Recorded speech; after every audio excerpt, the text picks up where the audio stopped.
Hola, ¿cómo están todos? Muy buenas noches. Bienvenidos a esta segunda jornada del tenebroso camino de la Pascua.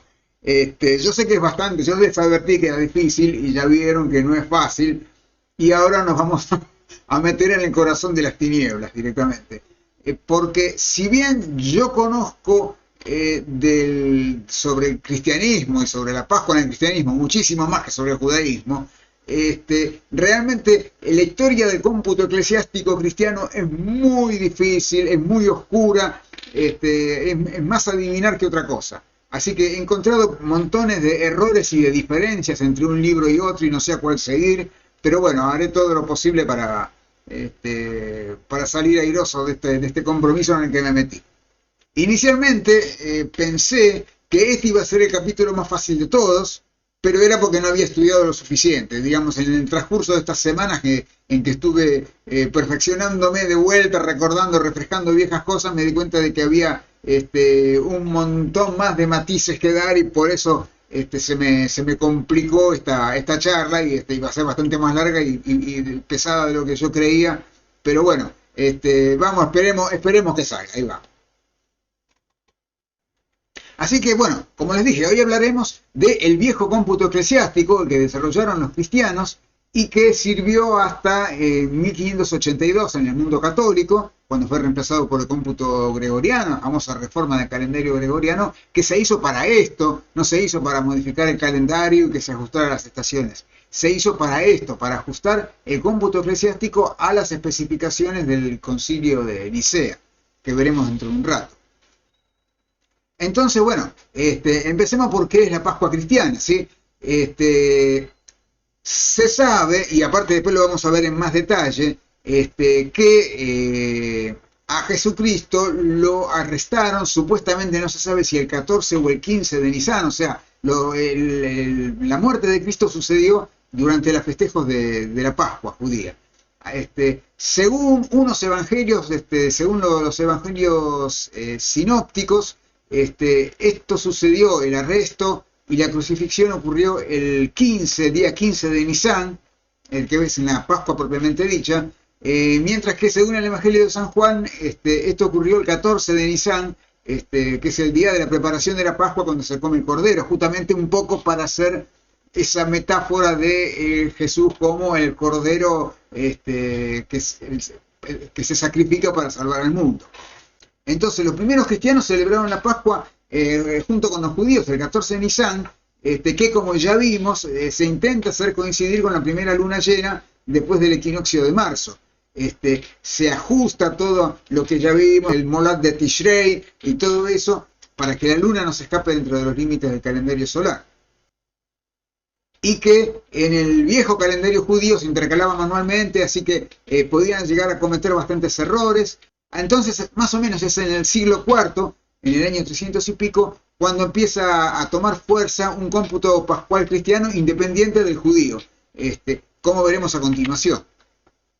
Ahora, la primera división, y esto es una cosa que se va a repetir todo a lo largo de la historia, la primera gran división dentro del cristianismo era por el problema de la Pascua, justamente, porque los cristianos de Oriente, que seguían a la tradición de San Juan, conmemoraban la pasión el 14 de Nisan y celebraban la resurrección 3 días después. Y cuando me digo Oriente me refiero más que nada a los cristianos de Asia, ¿sí? Celebraban la resurrección 3 días después del 14 de Nisan, así fuese domingo o no. Y también había quienes incluso la celebraban directamente el 14 de Nisan junto con los judíos. Pero los de Occidente, sobre todo los de Roma, sí, que seguían la tradición de San Marcos, celebraban la Pascua de Resurrección siempre en domingo, y como se creía que la última cena fue en el año 30, en el cual el 14 de Nisan fue el miércoles 10 de abril, según esta tradición Jesús murió el viernes 12 y resucitó 3 días después el domingo 14. Fíjense que digo 3 días, pero estoy contando dos, porque así contaban los romanos y es una cosa muy molesta de lo que está lleno el calendario romano, el viejo calendario romano con el que trabajaremos mucho hoy. Un romano, y esto perdónenme los que viven en otros países o en otras provincias, pero si a un romano te lo encontrabas en la estación Callao de la línea B y le preguntabas cuántas estaciones hay hasta Florida, te iba a decir Callao, Uruguay, Pellegrini, Florida, 4. Mientras que en realidad son 3 estaciones, ¿sí? Porque en Callao ya está, pero bueno, ellos contaban inclusivamente y laburaban de esa manera. Por eso, piénsenlo, en la iglesia nos cansamos de recitar el credo y decir al tercer día resucitó entre los muertos, y sin embargo, conmemoramos siempre su muerte un viernes y festejamos su resurrección un domingo, que no son 3 días, fueron 2 días después, pero bueno, era la forma que tenían de contar los romanos, que ha llegado hasta nosotros y como ven, ni nos damos cuenta. Lo repetimos como loro sin pensarlo. Todo este problema con los que querían festejar la Pascua el día 14 o 3 días después del día 14, llegó hasta el famoso concilio de Nicea, que fue el primer concilio ecuménico, que se reunió para tratar cosas mucho más graves, como era el arrianismo, pero uno de los temas que trataron fue cómo se debía festejar la Pascua. Y el concilio resolvió que todos los cristianos tenían que festejar la Pascua al mismo día, que tenía que ser un domingo, que viniese después de la luna 14, o sea, de la luna llena, que ocurriera después del equinoccio de primavera. Por eso yo empecé esta serie, por lo menos publiqué el primer video el 20 de marzo, justamente a la fecha y hora del equinoccio de este año, del equinoccio de marzo de este año. Y otra cosa que se dijo, pero la verdad que no se sabe, es que el concilio de Nicea ordenó seguir el cómputo eclesiástico de los alejandrinos, que veremos ahora. Aunque eso es un tema que se ha discutido muchísimo, porque en general lo que se sabe del concilio de Nicea es muy poco, ha quedado muy poquito, y sobre la Pascua ha quedado menos todavía. Así que de 2 frases que cita un obispo en una carta diciendo lo que él escuchó en el concilio, se pretendió definir eso como que el concilio le había dado la razón a los alejandrinos. Ya que hablamos de los alejandrinos, ustedes saben que en esa época los alejandrinos eran griegos, ¿sí? Era la civilización helenística de Egipto, y los griegos habían tenido ya varios encontronazos con los ciclos lunisolares. Ahora lo veremos más en detalle, pero el primero que ellos intentaron, la primera manera en que ellos intentaron conciliar el calendario lunar con las estaciones fue la octeteris, que era un periodo de 8 años en los cuales se intercalaba, básicamente cada 3 años se intercalaba un mes. O sea, en la octetéride se tenía un año común embolísmico, común embolísmico, común embolísmico, ¿sí? Ese era el ritmito, el paso de la octetérides. Vamos a ver que la octetérides es un día demasiado corto y por eso a los pocos años se dieron cuenta de que las estaciones, de que los meses se desplazaban con respecto a las estaciones, y entonces vino Metón de Alejandría, que en realidad no inventó nada, yo lo repito como un loro, que tomó de algún lado, posiblemente de los babilonios, el ciclo metónico que vimos la vez pasada y que ahora también repasaremos, y entonces lo implementó este ciclo de 19 años solares y 235 meses lunares. Pero el ciclo metónico, como vimos cuando hablamos de los defectos del calendario judío, tiene un año trópico que es demasiado largo, de 365,26 días y moneda, en vez de 25 o menos todavía. Y entonces Calipo de Cícico encontró que amontonando 4 ciclos metónicos se podía hacer un gran ciclo de 76 años, y que si al último día del último mes de ese ciclo, al último mes le quitabas un día y lo dejabas en vez de 30 de 29, pongámosle, con eso se arreglaba el problema y el ciclo quedaba de 365 días y cuarto. Esto a mí me encanta, me maravilla siempre. Esto como el que, ¿cómo se llama? Como el que llama al mecánico para que le arregle el auto y el tipo te lo arregla en 10 minutos y te cobra una barbaridad. Te cobra mucho porque el tipo sabía que tocar, ¿sí? Eso también vale. Y Calipo fue más o menos eso. Fue el mecánico que arregló el ciclo metónico así como con la mano en 10 minutos. Simplemente quitas un día que hace 16 años y listo, anda. Después Hiparco de Nicea descubrió que el año tampoco medía exactamente 365 días y cuarto, que medía un 300avo de día menos, que en realidad tampoco es muy exacto, pero bueno, es mejor que que 365 y cuarto, y con eso teóricamente pensó en hacer un ciclo de miles de años de duración, pero nunca se hizo. Así que con este bagaje contaban los alejandrinos para hacer su cómputo. Entonces vamos a repasar un poco el ciclo metónico y las dos componentes que tiene sin que nos demos cuenta. Se basaba en el análisis que habíamos hecho la vez pasada, se basaba en dos suposiciones bastante groseras, a saber que el año lunar tiene 354 días fijo, ¿sí? Y que el año tiene 365 días fijo. Bueno, como verán, estas dos suposiciones groseras se mantuvieron durante toda la Edad Media, aunque para ser justos, lo corrigieron agregando y quitando días para que quede de 365 días y cuarto, como ya veremos, ¿sí? Este cómputo funcionaba muy bien, cuando en la época en que lo inventaron funcionaba muy bien. Entonces, suponemos que los años lunares son todos de 354, suponemos que todos los años solares son de 365, porque cuando llega un año bisiesto lo que hacemos es engordar también el mes lunar. Y con eso corregimos el ciclo de la luna y corregimos la duración del año solar. Es una cosa muy ingeniosa, al mejor estilo de Calipo, una cosa bien pensada. Esto los alejandrinos sabían mucho realmente, aunque no se esforzaron demasiado por hacer algo demasiado elaborado. Tipo, tenían toda la astronomía de Ptolomeo y sin embargo fueron algo bien sencillo para contar con los deditos. Pero bueno, como verán, el tiempo les dio la razón. Entonces, partimos del primer año lunar, que tiene 354 días, es 11 menos que 365, así que estamos adelantados 11 días. Al segundo año, esos 11 días se convierten en 22, al tercer año se convierten en 33, así que metemos un embolísmico de 30 y queda uno de 3, y después van a ser 3 más 11, 14, más 11, 25, más 11, 36, metemos un embolístico, quedan 6, y 11, 17, y 11, 28, y 11, 39, metemos un embolísmico que quedan 9, y 11, 20, y 11, 31, y ahí se acuerdan que en la clase anterior dijimos, ¡ay, qué lástima! Por tan poquito, porque no hay meses lunares de 31 días, aunque acá en este cómputo sí que hay, pero no importa, después ya llegaremos, por tan poquito, si hubiera un mes lunar de 31 días, lo podríamos corregir. Bueno, este primer ciclo de 11 años que está casi bien, los griegos lo llamaron la endécada, que quiere decir los 11, ¿sí? Es como decir la docena, o el trío o el par, pero en griego y para 11. Son palabras que los griegos tenían y que nosotros no. Entonces, como vemos, la endécada tiene un día de menos, ¿sí? Porque estamos contando días de menos desde el comienzo y bueno, quedamos con un saldo de un día de menos. Así que la endécada es un día demasiado corto.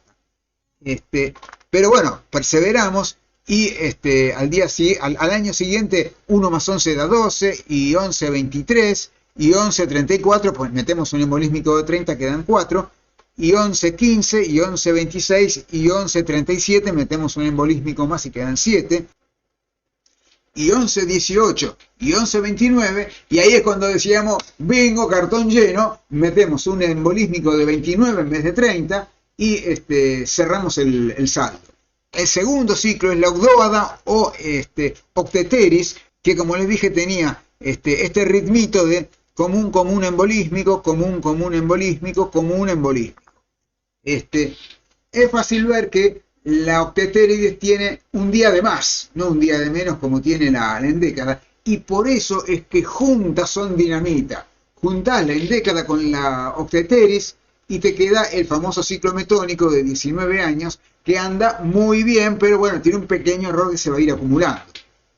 Ese mes embolísmico deficitario de 29 días en vez de 30, pasó a llamarse después en la Edad Media el saltum lunae, el salto que pega la luna. Y ya veremos de que los diversos cómputos hicieron mucho uso de esta herramienta. Entonces, veamos cómo empezó todo esto, ¿sí? La tabla pascual más antigua que se conserva es del año 222, en que el presbítero Hipólito inventó un canon pascual usando 2 octaetérides sucesivas, con lo cual la luna llena pascual caía en el día de la semana anterior a la del ciclo precedente y, digamos, tenía algo con que, digamos, con que calcular si caía en domingo o no caía en domingo, una determinada fecha. Esta tabla de Hipólito se preservó maravillosamente en una hermosa estatua que se encontró en el siglo XVIII y que tiene la tabla grabada en los costados de la silla. Que como ven está escrita en griego. Y después vino lo que podríamos llamar la respuesta romana a esto, que fue el Laterculus Pascalis, un ciclo de 84 años desarrollado por un tal Augustalis que no se sabe bien quién era, y que estaba hecho de un ciclo calípico de 76 años, o sea, un buen ciclo, pero adosándole una octeteris, con lo cual quedaban 84 años, y como 84 es múltiplo de 4 y es múltiplo de 7, le quedaba un ciclo en el que en cada Pascua del ciclo siguiente caía en el mismo día de la semana que la del ciclo anterior. Era un ciclo chiquito, bastante compacto, práctico, pero que tenía graves fallas. Entre ellas, que por ejemplo tenía 6 días de más. Tenía 6 días de más, no uno, tenía 6 días de más. Y de ahí es donde viene el Saltus Lunae. Esa era un truquito, una manganeta que tenía que hacer Augustalis, de ir quitándole días a ciertos meses lunares, en vez de hacerlo todos de 30 a 29, 30 a 29, ir quitándole días a algunos meses lunares en el mejor lugar donde podía para que el ciclo más o menos se mantuviera armadito. Sin embargo, por más que tratara de arreglarlo, tenía un montón de problemas y empezó a entrar en conflicto, y un conflicto muy fuerte con el cómputo alejandrino que veremos ahora. Y esto fue algo que duró siglos realmente. Fue una grieta entre los cristianos de Roma y los de Alejandría, que se disputaban las fechas de la Pascua como si fuese una cosa, digamos, digna de ir a la guerra por eso. En esa grieta, en esa disputa fue donde surgió esa especie de que el concilio de Nicea había sancionado el cómputo alejandrino, cosa que los romanos disputaban y posiblemente no fuera cierto. Continuemos, aunque después vamos a profundizar, pero continuemos rápidamente, liquidemos la pequeña historia esta, diciendo que en la primera mitad del siglo V el obispo Teófilo de Alejandría y su sobrino y sucesor Cirilo presentaron a sendos emperadores bizantinos sendos ciclos de 95 años, o sea, 5 ciclos de 19 años superpuestos, que es básicamente el cómputo alejandrino. Y como van a ver, era un cómputo muy bueno, muy bien pensado, muy práctico, que lamentablemente después quedó espantoso cuando lo quisimos adaptar a nuestro horrible calendario romano. Pero en el calendario copto para el que fue hecho funcionaba muy bien, y por eso todos se declararon admiradores del ciclo ese, y por eso era la gran pica entre Alejandría y Roma. Veremos cómo, a raíz de una queja del Papa León I al emperador por un tema de la fecha en que se festeja la Pascua, terminaron llamando a un experto a ver si podía arreglar el ciclo romano, llamado Victorio de Aquitania, que terminó dándole razón a los alejandrinos, básicamente. Pero hizo un interesante descubrimiento que realmente ilustra las pocas luces de la época, a saber que las fechas de la Pascua se repetían cada 532 años, y por supuesto que era así porque vienen a ser los 19 años del ciclo metónico multiplicados por los 4 de la intercalación de los días bisiestos, multiplicado por los 7 días de la semana, da 532. Se tendrían que haber dado cuenta todos enseguida, sin embargo, bueno, se necesitó mucho tiempo, y Victorio de Aquitania se sabe, porque él se conserva sus cartas, sus libros, que lo descubrió de casualidad, o sea, fue el que inventó el método de callate y calculá. Calculó y encontró que las cosas se repetían cada 532 años. Así que bueno, finalmente Alejandría y Roma no se pondrían de acuerdo hasta más o menos el año 525, aunque van a ver que esto sigue y sigue y sigue, no termina nunca esta grieta, en que llegó Dionisio el Exiguo, que impuso el método alejandrino en Roma. Él era un monje de Oriente, era un bizantino básicamente, un escita que vivía en Roma, y bueno, el tipo sabía, y entonces adaptó el cómputo alejandrino al calendario romano. e incidentalmente introdujo la era cristiana. Fue el que inventó contar los años a partir del nacimiento de Cristo, como veremos en un ratito. Y finalmente, hacia el año 700 y pico, Beda el Venerable codificó finalmente el ciclo de 532 años de Victorio de Aquitania, pero esta vez bien. El ciclo de Victorio tenía muchos defectos, muchos problemas. El ciclo de Dionisio era muy bueno, y bueno, Beda fue el que finalmente le cayó la ficha de que si multiplicas 19 por 4 por 7 te da 532, y entonces ahí nació el cómputo que quedó hasta 1582, que se reemplazó por la reforma gregoriana. Entonces, bueno, arranquemos esta historia. No vamos a hablar de los métodos obsoletos, el del ciclo de 84 años y esas cosas, no los voy a describir en detalle, pero sí hablemos del método alejandrino, que como vemos empezó con este hombre Teófilo de Alejandría, patriarca entre el 385 y el 412, y santo aparentemente muy menor de la iglesia copta, porque realmente no pude encontrar mejor imagen que esta que vemos acá. Y realmente es una imagen que me gusta, muy simpática. Entonces, él fue el que dedicó a Teodosio I una tabla pascual de 95 años, que es el cómputo alejandrino. Y si bien las tablas que Teófilo hizo se han perdido, por eso el cómputo alejandrino que les voy a mostrar es conjetural. Sin embargo, él sentó las bases del cómputo alejandrino en la carta con la que prologó las tablas. Él decía que la ley judía prohíbe celebrar la Pascua antes del equinoccio vernal, el de marzo, y que cae el 21 de marzo y no el 25 como creían tradicionalmente los romanos. Los romanos tenían un sistema rarísimo por el cual festejaban los equinoccios y los solsticios 8 días inclusivos antes de la calenda del mes siguiente. Por eso la Navidad es el 25 de diciembre, porque es 8 días antes del 1 de enero. 25, 26, 27, 28, 29, 30, 31 y primero. Así contaban los romanos. Del 25 al primero, 8 días. Y por eso el equinoccio de marzo lo festejaban el 25. Y el de septiembre lo festejaban el 24. Y el de junio también lo festejaban el 24, porque esos son meses de 30 días en vez de 31. Sin embargo, en el calendario juliano, desde que Julio César lo instauró, jamás cayó el equinoccio en día 25. Caía en día 23 en ese día, después se fue corriendo y para la época del concilio de Nicea caía en el 21, como vimos. Así que bueno, ese era un punto donde Alejandría difería mucho de Roma y que era un punto importante que lo remarcó. Y decía, y ahora veremos muy en detalle esto, que si la luna catorceava de primavera, o sea, el Nisan 14 cristiano, caía en domingo, no se podía festejar ese mismo día, había que posponer al siguiente, porque si no se rompe el ayuno en la luna 13, lo cual está también prohibido. Y lo más importante, la parte técnica, que los 235 meses lunares del ciclo metónico se componen de 114 meses llenos de 30 días, que son 3.420, 114 meses huecos de 29, que son 3.306, los famosos 7 meses embolísmicos, de 7 por 30 a 210, y 4 días y 3 cuartos días bisiestos. ¿Por qué 4 y 3 cuartos? Porque en 19 años no entra una cantidad definida de días, ¿sí? Esta es una de las maldiciones del calendario juliano. Justamente, y que no hemos hecho más que empeorar, lamentablemente después con la reforma gregoriana le hemos metido más complicación y más problemas. En un periodo de 19 años pueden entrar generalmente 4 días bisiestos, pero a veces entran 5.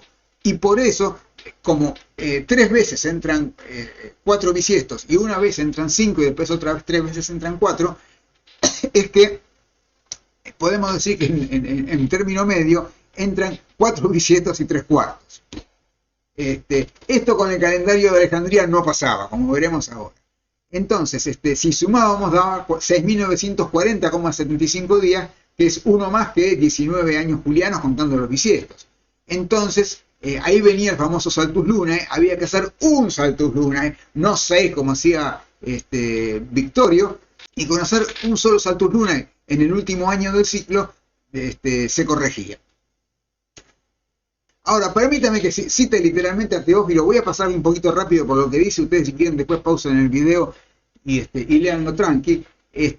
de por qué los cristianos no pueden celebrar la Pascua en la luna 14, ni siquiera cuando cae justo en domingo, porque uno dice, bueno, es 14 Nisan, listo, es domingo, celebremos la Pascua.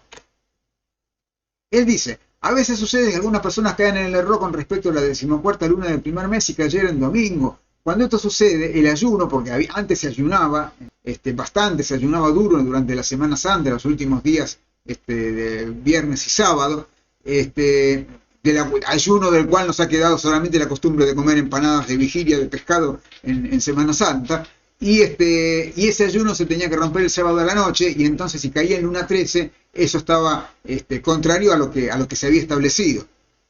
Él dice contrario a la ley, y no sé si habla de la ley judía o de la ley cristiana, y como yo la verdad que no sé mucho de una ni de la otra, lo voy a dejar ahí como lo dice él. De ahí que sea oportuno advertir enérgicamente que siempre en la 14ª luna caiga en domingo, debemos más bien aplazar la Pascua hasta la semana siguiente. Y eso por dos razones. Primero, que no sea que la 13ª luna, que cuando se encuentre en sábado, terminemos entonces el ayuno, lo cual no tiene sentido, ni la ley lo prescribe. Dice particularmente porque la luna todavía no se ve llena del todo, tiene razón. Y luego que nos veamos obligados a ayunar el domingo, luego en el sentido de si queremos evitar romper el ayuno el sábado, lo rompemos ayunamos también el domingo, y eso constituye la luna 14ª, que era algo indecoroso e ilícito, porque era la costumbre de la secta maniquea. Y los judíos aparte saben que en la luna 14ª era cuando comían el cordero. Pero después se la amplía, y acá por eso me interesaba leerlo, dice: nuestro Salvador fue entregado el 14º día de la luna, el quinto después del sábado, o sea, el jueves, y crucificado el 15º día de la luna, el viernes, que por eso es Viernes Santo. Al tercer día resucitó, al tercer día a la romana, es decir, al 17º día de la luna, que en aquella época parece haber caído en domingo, según se desprende del examen de los evangelios. Así que, resumiendo, si la 14ª luna cae en sábado, al día siguiente se puede festejar la Pascua domingo sin ningún problema, pero si cae en domingo siempre hay que posponerlo hasta la semana siguiente. Y esta es la razón por la que básicamente los cristianos no celebran la Pascua el mismo día que los judíos, un poco por el concilio de Nicea, que dijo que había que hacerlo el domingo después, y otro poco por estas razones, que yo las encuentro bastante lógicas. No me parece que haya sido por antisemitismo, salvo que esto sea unas razones muy alambicadas para justificar un antisemitismo. Por eso, en todo caso, si eso es así, no lo puedo decir yo. O sea, es aquí Teófilo hace un punto bastante sólido de que la Pascua cristiana viene después que la judía, no al mismo día, después, no al mismo día, después. Punto. O sea, no lo entendiste, te lo explico de vuelta. No la misma luna 14, después. Un domingo después. Si tiene que ser el día siguiente después, dale. Y si no, que haya que esperar una semana, lo haces después. Pero el mismo día, no. Esa fue la prédica de Teófilo. Yo les leo todo esto y entro en tanto detalle para que percibamos a Teófilo de Alejandría, no como este monigote de cartón de la película Ágora, que es una película linda, bueno, salvo cuando empiezan a hablar de ciencia que dan ganas de matarlo, que inventó los diálogos esos. Pero bueno, dentro de todo es una película muy linda que narra la muerte de Hipatia, esa historia tan linda de la que vamos a hablar ahora, ¿sí? Este tipo, el barba es San Teófilo, y el que está atrás, el más jovencito, San Cirilo, su sobrino, que fue el que lo sucedió como patriarca de Alejandría al morir. Pero ven que Teófilo no era un tonto, un monigote como en la película, sino que era un tipo que sabía y sabía mucho. Y acá lo tenemos a San Cirilo, su sucesor, que también hizo, ¿cómo se llama? Una tabla pascual que dedicó al otro emperador, al que sucedió a Teodosio I, que fue Teodosio II, y que parece que era un tipo bastante bravo. En eso sí se parece un poco a que lo muestran en la película, porque dicen, hay un contemporáneo, Teodoreto de Ciro, que dijo, su muerte alegró a los vivos y entristeció a los muertos, porque se le iban a tener que aguantar de ahí en adelante. Pero ustedes saben, era una época muy brava. Si ven la película Ágora, eso está muy bien representado. Los cristianos se pasaban la vida agarrándose a piñas con los judíos, con los paganos y hasta con otros cristianos. El meme de Willy el conserje, háganlo ustedes, se los dejo de tarea. Y entonces vamos a hacer un pequeño recreo, un pequeño descanso, para hablar de este hermoso trío de cráteres, Teófilo, Cirilo y Catalina, porque sin duda, aquellos de ustedes que sean aficionados a la astronomía, estarán, de tanto hablar Teófilo, Cirilo, estarán diciendo, y Catalina, bueno, acá está. Son estos tres hermosos cráteres encadenados, Teófilo, Cirilo y Catalina, y que a mí siempre me intrigaron muchísimo. ¿Por qué están estos tres santos cristianos en la Luna, siendo que todos los demás cráteres son nombres de científicos y más específicamente de astrónomos? Bueno, en el caso de Teófilo y Cirilo me parece justo, me parece que tenía que tener cráteres más chiquitos, pero me parece justo que los incluyan, porque las tres religiones mayores de Occidente, el judaísmo, el cristianismo y el islam, las tres atravesaron momentos en que la astronomía estaba muy mal vista. Estaba muy mal vista porque los astrónomos aprovechaban para hacer horóscopos a lo pavote, ¿sí?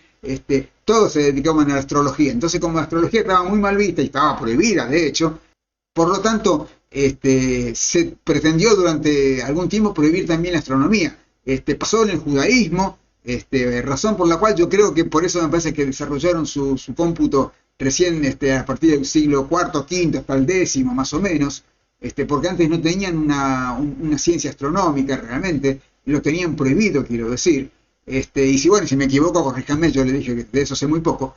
Y pasó con el Islam, donde por suerte a alguien se le ocurrió inventar el puesto de muwakit, que es el ayudante del muezín, el que llama al fieles a la oración. Es el ayudante astrónomo, el que anda con los relojes de sol y le avisa al hombre cuando es que tiene que hacer las llamadas y que se ocupa de determinar la dirección de la Meca y todas esas cuestiones científicas. Es el oficial científico de la mezquita y gracias a ese puesto se salvó la astronomía en el mundo musulmán y nos dio los excelentes astrónomos árabes que todos conocemos como Azarquiel, que es protagonista de otro famoso trío de cráteres, Ptolomeo, Alfonso y Azarquiel. Ptolomeo, el de Alejandría, Alfonso X, el rey de Castilla, y el árabe Azarquiel. Así que por todo esto, me parece justo que Teófilo y Cirilo tengan un cráter. Y Catalina yo creo que está más que nada como una especie de metáfora de Hipatia, la bellísima Hipatia,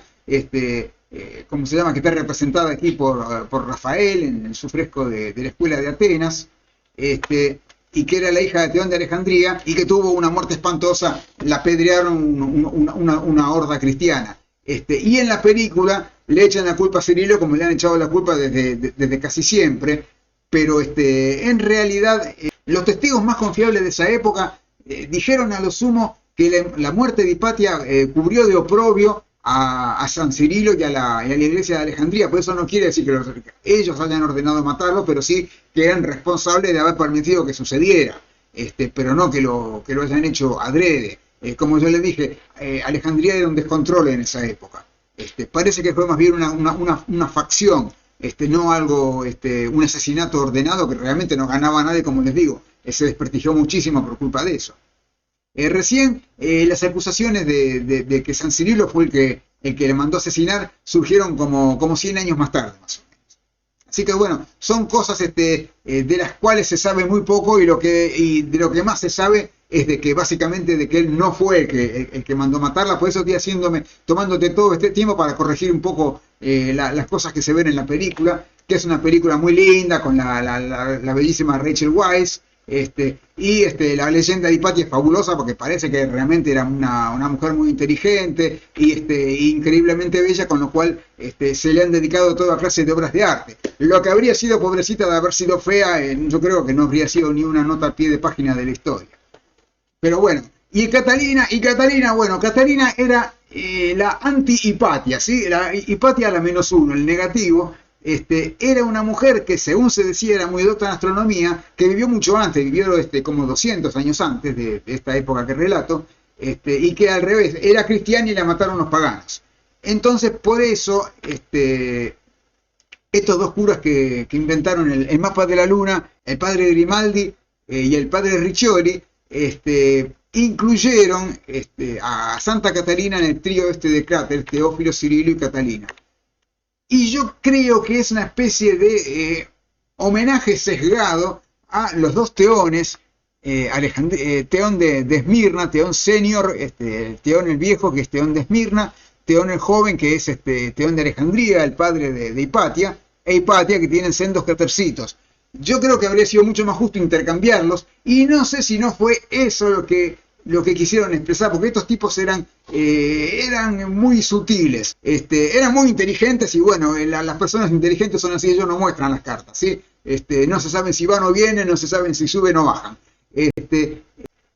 Estos dos curas, Grimaldi y Riccioli, eran geocéntricos, fueron los últimos. Riccioli fue el último bastión del geocentrismo en la época que vino inmediatamente después de Galileo, y por ejemplo, arrojaron a todos los heliocéntricos al océano de las tempestades.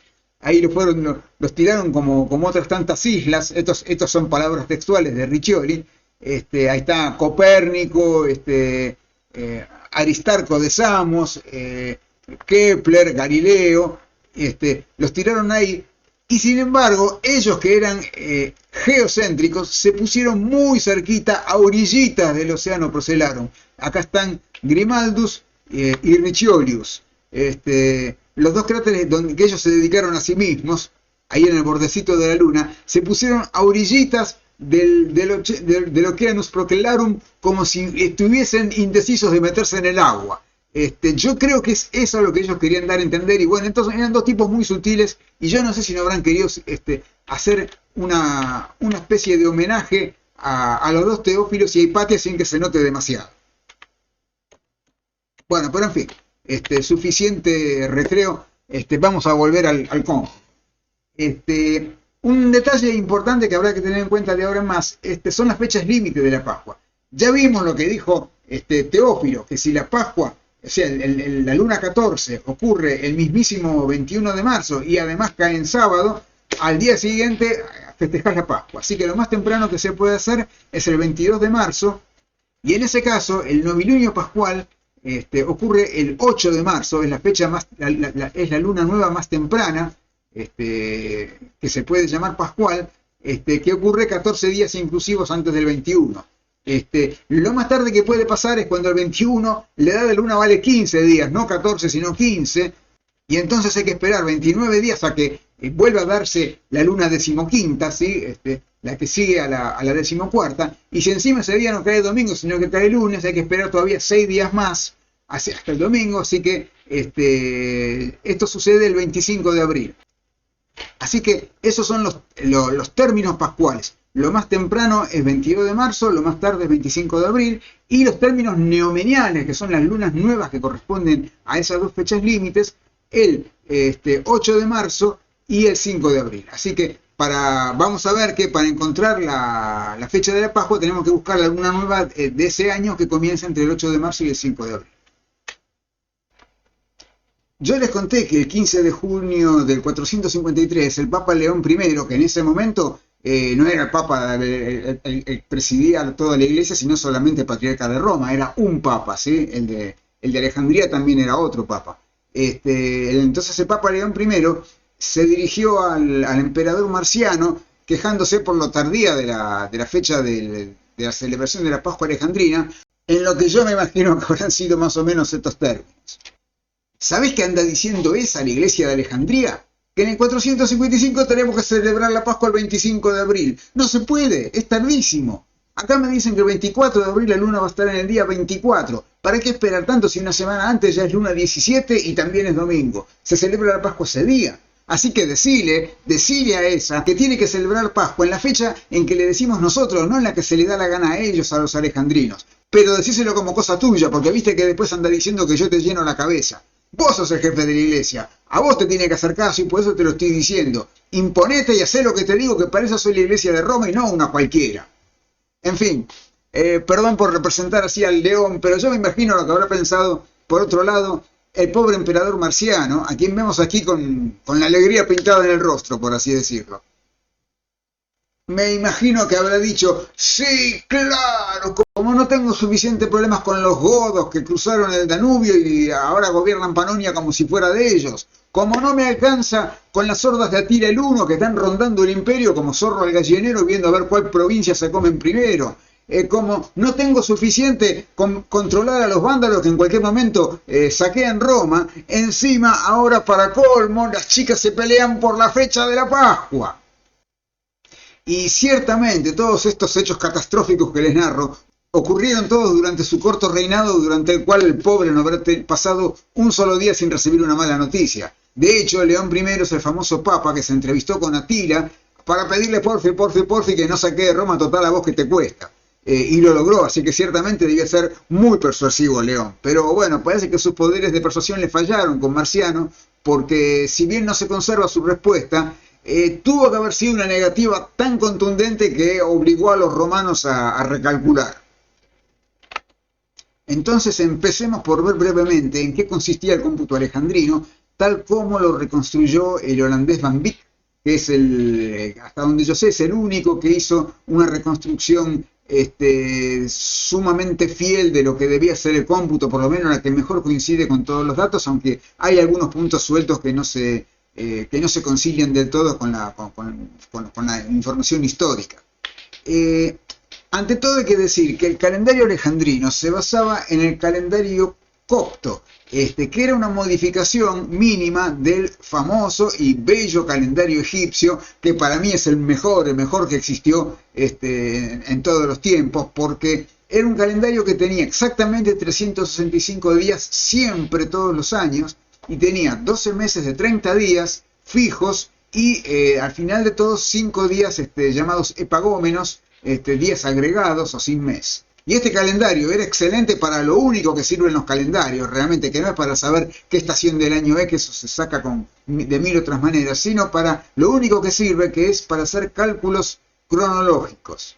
O sea, para resolver problemas de cronología del tipo de cuántos días transcurrieron entre esta fecha y esta otra, y el problema inverso, dada esta fecha y un intervalo de días, en qué día, mes y año cae la segunda fecha. Esto se podía resolver muy fácilmente porque, por ejemplo, si pongámosles que hoy estábamos en el 20 de Coyac y quiero saber qué fecha va a ser dentro de 1000 días, tomo los 1000, los divido por 365, porque los años son todos de 365, el resultado, o sea, el cociente entero me dice cuántos años son 1000 días y el resto me dice cuántos días sobran. Entonces ya sé cuántos años tengo que adelantar. Si a esos días que sobran los divido por 30, el resultado, el cociente, me va a decir cuántos meses tengo que adelantar, cuántos meses de 30, y el resto me va a decir cuántos días sobran. Entonces sé que partiendo de la fecha de hoy, que es el 20 de Coyac, como dijimos, adelantando tantos meses como me da de resultado, que no hice la cuenta, sí, hagamos de cuenta que me deja acá en Famenot, parado ya ahora en el 20 de Famenot, adelantando tantos días como me haya dado el resto de la división por 30, obtengo la fecha que quería. Prueben, si tienen ganas, si no me creyeron, si esto les parece tonto, prueben de hacer lo mismo con el calendario nuestro, con el calendario romano, y a ver qué algoritmo sencillo tienen. Yo creo que es algo que les hacen practicar a todos los que estudian sistemas, así que para que se rompan bien rota la cabeza. Es un lío, es un problema tremendo. Los egipcios estaban súper felices con este calendario, hasta que en algún momento, ¿cierto? Desde tiempos muy antiguos, hasta que en algún momento uno de los Ptolomeos, no al astrónomo, me refiero a uno de los emperadores helenísticos de Egipto, quiso persuadir a los sacerdotes de que le agregaran una intercalación, o sea que cada tanto en vez de 5 días epagómenos pusieran 6, de manera que los meses se quedaran fijos en sus estaciones. Tot supuestamente es en el mes primaveral del Egipto. Pero esto a los egipcios, a los sacerdotes, no les convenía justamente porque arruinaba el gran poder que tenía el calendario egipcio, que era justamente su poder cronológico.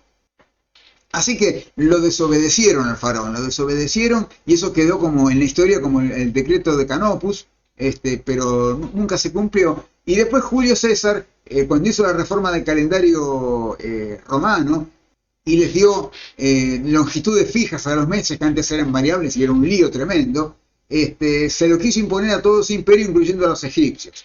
Yo me imagino a los egipcios diciendo, ¡ay, qué lindo calendario! Mirá lo que es esto, todos los meses con longitudes desiguales, todos alternaditos de 30 a 31. Ah, no, acá, querido, acá se te juntaron 2 de 31, querido. Mira, ay, mira, febrero tiene 28 días en vez de 30 o 31. No, qué maravilla, qué hermosura. Esto lo guardamos, lo vamos a poner en un cajón de la cómoda para que no le pase nada. No, no, no, esto no te lo voy a dejar usar porque mira si se estropea, ¿no? Le hacemos un desaire a pobre Julio. No lo querían para nada. Como a Julio César lo asesinaron el año siguiente, aprovecharon para no imponer el calendario ese, pero finalmente asumió a Augusto como emperador, ahora sí como emperador, como el primer emperador, y como mínima concesión a los romanos acordaron ponerle el día intercalar, ¿sí? El día bisiesto al año, con lo cual quedó el calendario copto, que son exactamente igual que el calendario egipcio, todos meses de 30 días, pero puede llegar a tener 5 o 6 epagómenos. Cada 4 años, cuando los romanos intercalaban sus días, los egipcios intercalaban también uno y quedaban en sincronía los dos calendarios. Se perdió un poquito de funcionalidad, pero siguió siendo excelente, como verán a continuación. Yo les había contado que el ciclo de semnovenal, el de los 19 años, la etnia Kaide Kaiteredi, si lo quieren decir en griego, que es más fácil, constaba de una ogdóada y una endécada, o sea, una parte de 8 años y otra parte de 11. Nosotros empezamos por la endécada, pero los alejandrinos arrancaron por la ogdóada y pusieron el primer día de la ogdóada un día antes del comienzo del año, o sea, un día antes del primero de Tot, o sea, el quinto día epagómeno. Y el calendario egipcio tiene una cosa maravillosa, y es que si el mes lunar, ¿sí? Si el mes lunar es de 30 días, como el mes calendario también es siempre de 30 días, que por ejemplo, si un mes arranca en el día 28 y el mes lunar es de 30, el mes lunar siguiente también va a arrancar en el día 28 del mes calendario siguiente. Y si es de 29 va a arrancar en el 27. Entonces, si un mes lunar es de 30 y arranca en el día X de un mes, el mes siguiente también arranca en el día X, y si es de 29, arranca en el día X-1, con una pequeña excepción cuando se meten los epagómenos de por medio.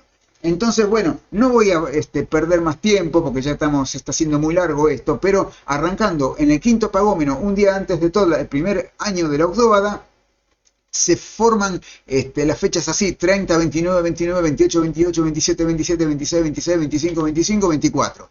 Y las fechas de fin de los meses, que fíjense el detalle, ¿sí? El primer mes no tiene fecha de inicio, o sea, no cae en ningún mes el inicio, caen los días epagómenos, los días sin mes. Por eso los alejandrinos designaban a los meses lunares, no con nombres como decían los judíos, llamándolos Nisan, como les conté en la clase anterior, sino que los designaban con la fecha del mes en el que termina, siempre, y esto se mantuvo en el cómputo romano también. Siempre la luna se designa por el mes calendario en que termina, no en el que comienza. Entonces, este es el mes de Tot, el segundo es el mes de Faofi, el tercero es el mes de Atir. De 30 a 29, 30 a 29, todo alternadito. Y la fecha de terminación de los meses también quedan todas escalonadas: 29, 28, 28, 27, 27, 26, 26, 25, 25, 24, 24, 23, 18. Y esto se va repitiendo y se va repitiendo hasta que llega el momento del epagómeno. Pero antes de eso quiero hacerles notar una cosa. En la versión de esto que da Van Wyck en su libro, que es excelente, si saben francés léanlo, y si no saben francés aprendan, que es fácil. Es un libro muy, muy bueno, y es el único que se toma la molestia de explicar bien estas cosas. Lamentablemente, en vez de hacer una tabla como la que yo hice, donde se ve claramente que el año lunar se monta con el año calendario, ¿sí? Que el primer día del primer año lunar arranca un día antes que el comienzo del día calendario, y siempre cada año lunar arranca un poco antes, varios días antes que el comienzo del año calendario. Esto Van Wyck o no lo explica o lo da por sobreentendido, porque debe ser un libro escrito para gente que sabe, y entonces cuesta muchísimo entender su tabla, porque te muestra, por ejemplo, años que son epagómenos, que tienen 13 meses, y sin embargo te lo muestra solamente 12, porque el tipo muestra años solares, o sea, años calendario y no años lunares.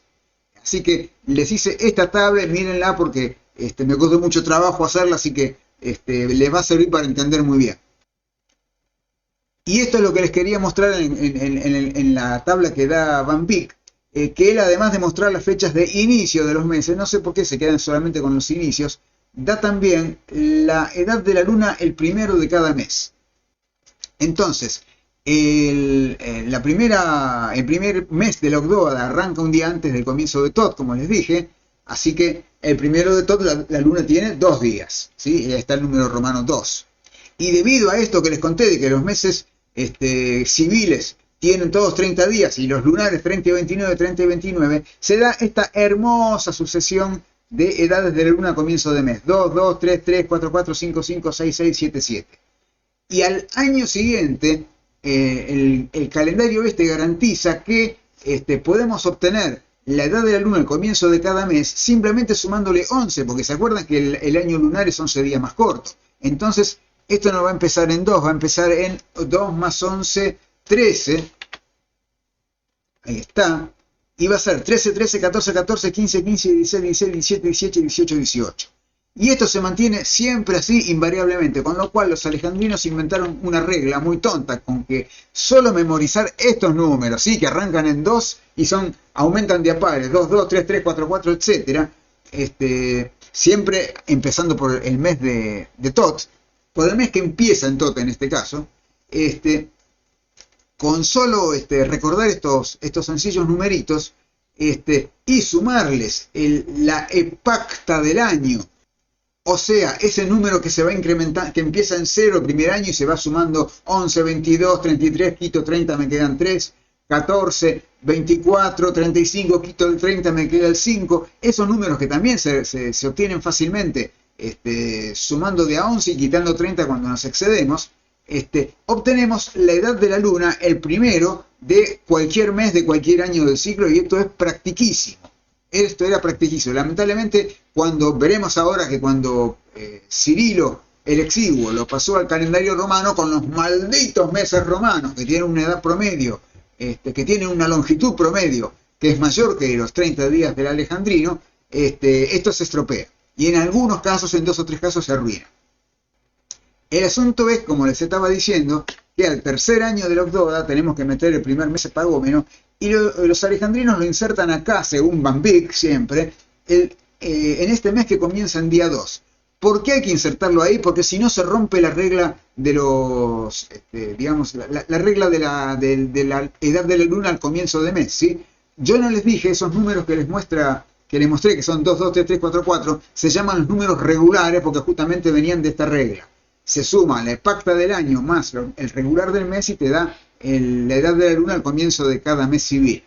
Entonces, si en el tercer año los alejandrinos no metían un mes, no insertaban, no intercalaban un mes pagómeno de 30, fíjense que está intercalado, está metido a presión entre el mes de 29 y el de 30 que le seguía, y si no lo ponían exactamente ahí, se rompía esa regla. Así que por eso es que los alejandrinos, y después también los romanos, Dionisio, ¿habré dicho Dionisio antes? No, dije sí, creo que sí. O dije Cirilo el Exiguo, no sé. Y también los romanos, Dionisio, trataron de poner siempre el año pagómeno en el mes que comienza en día 2. Entonces, haciendo eso e insertando cada vez que toca, ¿sí? en los años que corresponde de la Ogdóada, acuérdense que es común embolísmico, común embolísmico, un mes pagómeno en el día 2, se mantiene la regla de los signos, se mantiene esta sucesión tan linda de 16, 15, 15, 14, 14, 13, 13, 12, 12, 11, 11, 10, y queda un sistema fácil de aprender, no hace falta hacer esta tabla, esta es algo para que la entiendan, súper fácil de entender y súper fácil de computar. Fíjense, por ejemplo, en el octavo año de la Ogdóada, o sea, en el último, no hubo mes que comenzaba en día 2 y lo tuvo que meter en el que comienza en 7, que es el más corto. Pero como es el último del ciclo de la Ogdóada, no molesta para nada. Y la Ogdóada termina en primero de Tot, ¿sí? Arrancó un día antes del primero de Tot y termina en un primero de Tot, con lo cual sucede lo que yo les dije, que la Ogdóada es un día demasiado largo, ¿se acuerdan? Y en la década se meten sus epagómenos, en este caso en el mes 4, porque no había mes que comenzar en 2, y después en el 2, y después otra vez en el 2, y finalmente en el último año, que pues, donde se les complica un poquito, hacen dos cosas.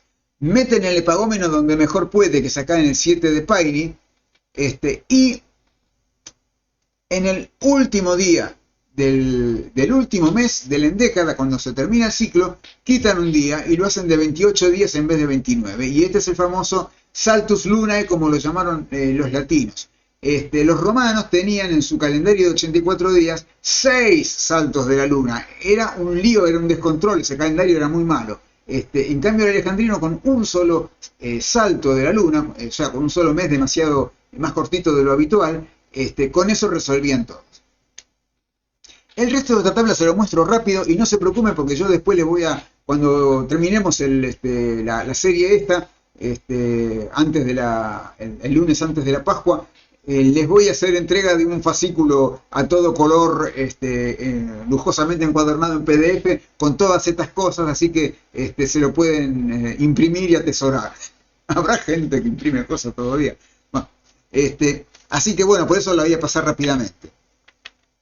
Acá vean lo que pasa, ¿sí? Lo que pasaría con las fechas, en el caso al adaptarlo al calendario romano, si pusiéramos el mes pagómeno tan tarde como lo ponían los egipcios. Se descalabra todo, tenemos dos meses que empiezan en enero, 2 meses que comienzan en marzo, es un lío y se rompe la regla esta de los días de la edad de la luna al comienzo de cada mes.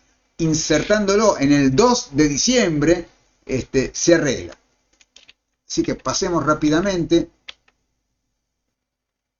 Aquí vemos, les quería señalar lo que les pasaba, lo que reportaba León en su carta al emperador, diciendo que, bueno, en este año, que justamente era el octavo de la Ogdóada, el último de la Ogdóada, la luna nueva comenzaba el 4 de abril, que para los romanos era tardísimo, ¿sí? Porque 13 días inclusivos contados a las romanas más tarde, era el 17, la luna 14, y había que esperar al domingo y se llegaba hasta el 25, y eso les parecía increíblemente largo porque su cómputo estaba mal.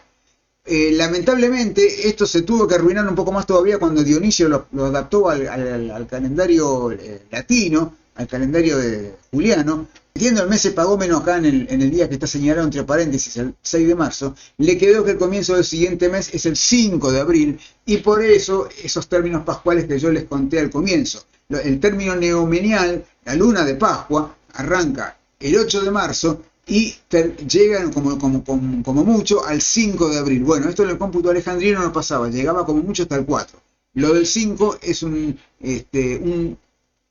efecto colateral del cambio que le hizo Dionisio al adaptarlo al calendario romano. Y aquí tenemos el resultado de todo esto, ¿sí? Esta es otra figurita difícil. Esto no está en ningún lado, no está hecho tan explícitamente en ningún lado. El calendario tal como le quedó a Dionisio, empezando por el año 532, que fue el primer año de su tabla de Pascuas.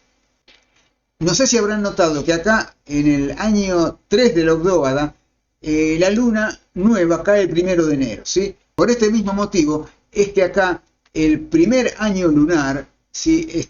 Comienza en el tercer año del ciclo solar, o sea, del ciclo solar no, quiero decir, del ciclo decemnovenal.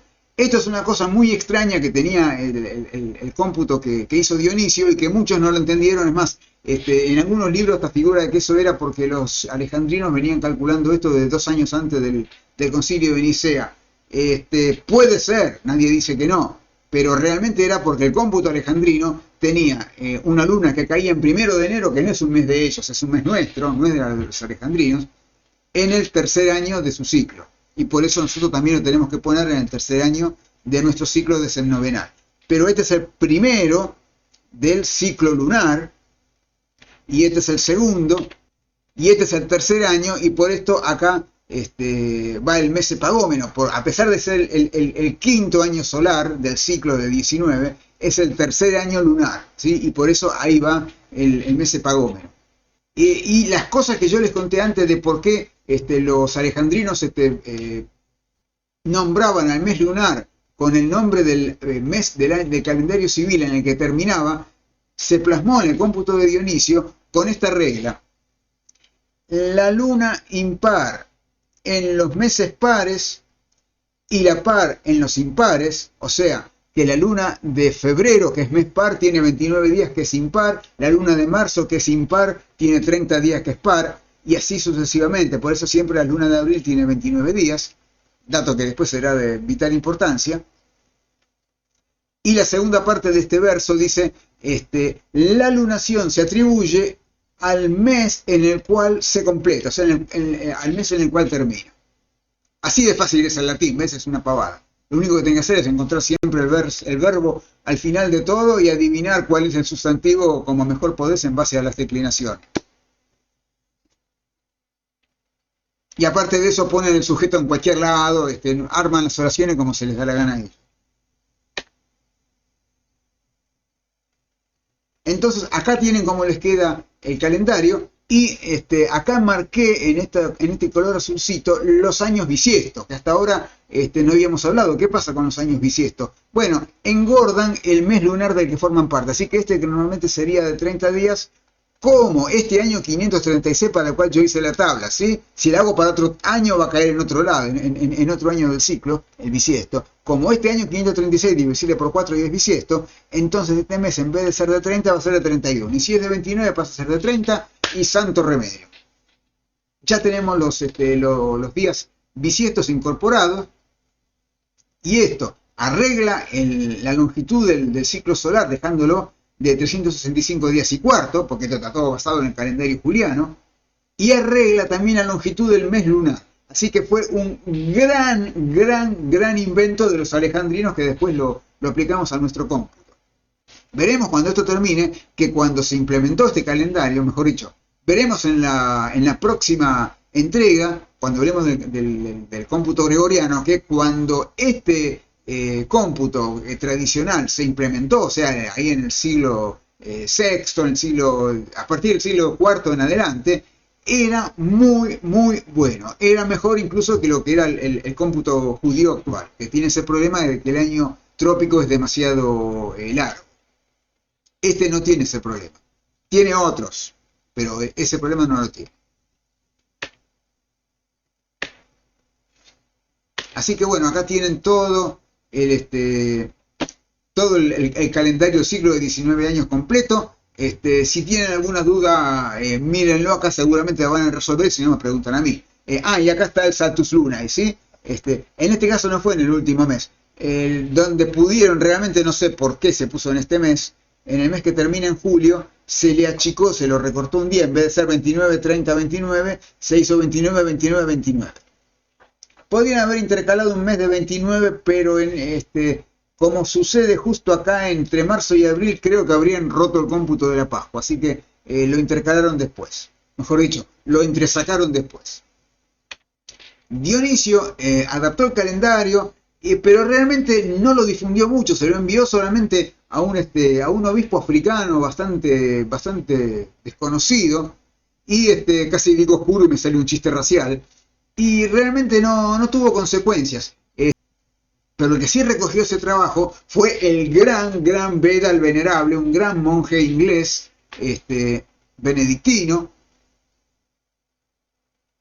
que tomó casi todo lo que hizo Dionisio, ¿sí? Tomó su cómputo, se dio cuenta, por fin le cayó la ficha de que existía un ciclo de 532 años, y se dio cuenta de por qué, no por casualidad como lo había encontrado Victorio, sino porque es el resultado de multiplicar 19 por 4 por 7, y da 532. Entonces, él armó un gran ciclo pascual de 532 años, y a diferencia de Victorio lo hizo muy bien, porque lo hizo siguiendo la receta de Dionisio, e incluso adoptó para siempre la idea que había tenido Dionisio de contar los años no desde la era de Diocleciano, sino desde el nacimiento de Jesús. Porque eso le permite ahora, como veremos a continuación, calcular el número del año dentro del ciclo de ser novenal, lo que después se llamó el número áureo, con mucha facilidad. Entonces veamos cómo calculaban la Pascua Dionisio y Beda, ¿sí? De Dionisio solo se conservan una serie de recetas que él llamaba argumentos, que eran básicamente algoritmos, como vamos a ver, eran cosas muy modernas, muy modernas para el año 500 y pico en que las hizo, ¿sí? Hizo algoritmos mucho antes de que naciera Al-Juarizmi, el árabe Al-Juarizmi. Entonces, él armaba una tabla que comenzaba con el año, para el cual queríamos calcular la Pascua, convertido a Anno Domini, o sea, contado desde la encarnación, desde nuestro actual año 1 después de Cristo. El 0 no existe, como ya saben. A continuación calculaba el número del año dentro del ciclo de la indicción. Este es un dato que no entra en el cálculo, es un dato referencial porque esto lo usaban mucho los romanos. Constantino instituyó un ciclo administrativo de 15 años en el cual había que hacer toda una serie de controles y de auditorías y esas cosas, y era necesario cuando se escribía una carta, cuando se hacía un presupuesto, fecharlo para tal año de la indicción, porque eso evitaba falsificaciones, tenía un valor administrativo y se seguía usando, la iglesia lo seguía usando, así que como referencia ponía también el año dentro del ciclo de la indicción. Y a continuación calculaba la epacta lunar, no la del año, que yo les dije que arranca el 0, 11, 33 y así, sino la edad de la luna el 22 de marzo. ¿Por qué el 22? Porque es la fecha más temprana posible para el comienzo de la Pascua.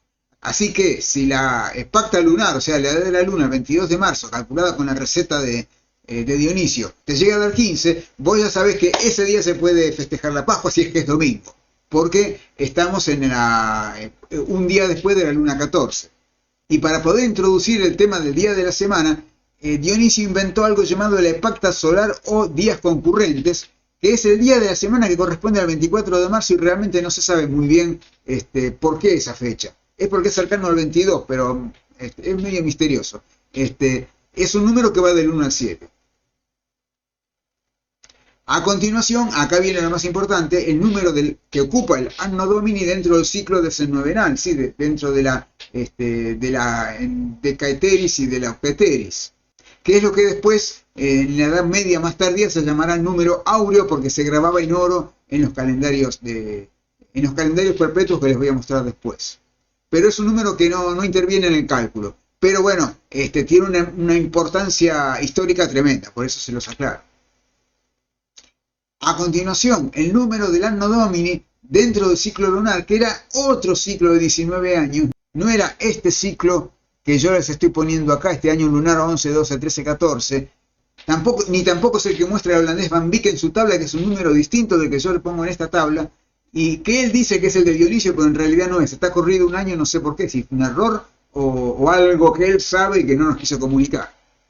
Entonces, este número de ciclo lunar, que es un dato que realmente en la final no se utiliza, así que es otro dato inútil, estaba corrido 3 años con respecto al ciclo decennovenal y corrido un año con respecto a nuestro actual ciclo lunar. Igualmente es un dato que no tiene consecuencia en este momento. Después viene lo más importante, que es en qué día se produce la luna 14. Entonces, como la epacta de la luna, como ya les conté, la edad de la luna el 22 de marzo, si vale exactamente 14, el 22 de marzo es la luna 14, ya está resuelto.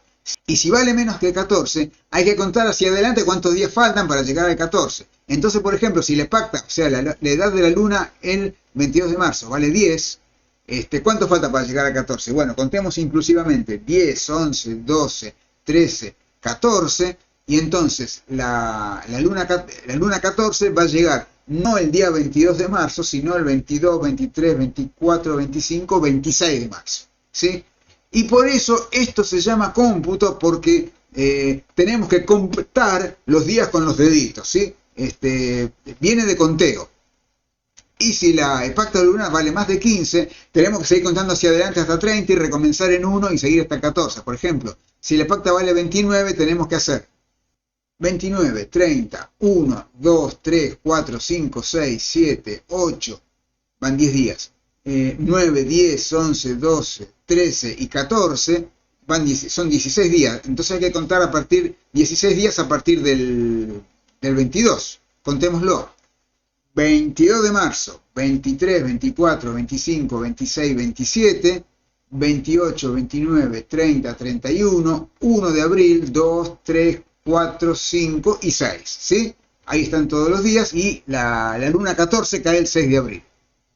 Y finalmente falta meter el tema del domingo, que hay que calcularlo en base a la fecha de la luna 14 y los días concurrentes, que es la edad de la luna 24 de marzo, y hay que agregar al día de la luna 14 tantos días como faltan para ir del concurrente en el que estamos al 7 y otra vez al 1, que es el domingo. Vamos a ver un ejemplo práctico. Calculemos para el año que siempre daba Dionisio como como ejemplo para sus argumentas, que por suerte venían con ejemplitos numéricos que eran muy prácticos, preparémonos para el año 525. Entonces, Anno Domini 525. La indicción no interesa, se hacía 525 más 3 dividido 15 y el resto es 3. Pero es un dato que lo vamos a tirar porque no lo vamos a usar.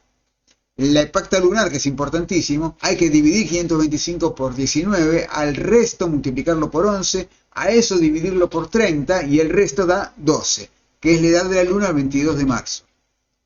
Los días concurrentes, que es el día de la semana en que cae el 24 de marzo, se calculan como divido 525 por 4, ¿sí? División entera, el quotient. A eso le sumo 525 y le sumo 4 y al total lo divido por 7 y el resto me da 2. Número del año dentro del ciclo decenovenal, otro dato referencial, ¿sí? 525 le sumo 1, me da 526, divido por 19 y el resto de la división me da 13 y esto es el número dentro del ciclo decenovenal o el número de oro, o número áureo como lo llamamos después.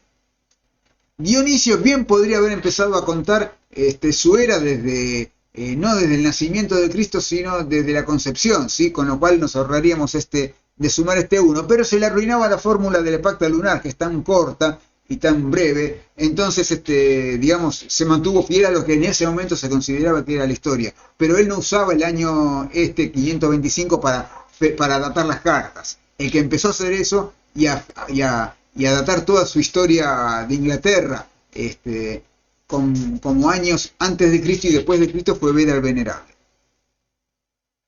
Entonces ahora, la fecha de la luna 14, como la epacta lunar 12 es más chico que 14, avanzo 2 días desde el 22 de marzo y cae el 24 de marzo. Y ahora en cuanto al domingo de Pascua, el día concurrente es 2 lunes y para finalmente obtener el día de la Pascua, tenemos que contar los días que faltan desde el lunes, que es cuando cae el 24 de marzo, hasta el domingo.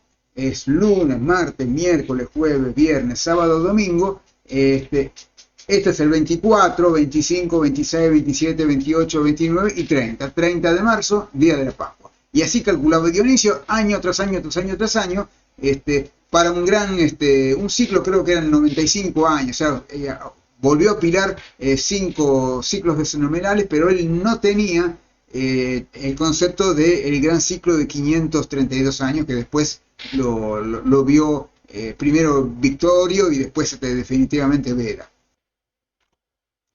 Y llegamos ahora a lo que podríamos denominar el cómputo medieval. Y seguramente me van a decir, pero ¿cómo? Todo lo que vimos antes no era medieval. Sí, era de los primeros años de la Edad Media, cuando la gente era un poquito más despierta de lo que se hizo después. Pero hacia el año 1000, 1100, 1200, el cómputo empezó a mutar hacia la forma con que lo encontró después el Papa Gregorio III en 1582. Que era una fórmula que ya estaba totalmente fosilizada en forma de un calendario perpetuo. Así que vamos a estudiarlo finalmente, para cerrar el capítulo de hoy, el cómputo tal como llegó hasta 1582.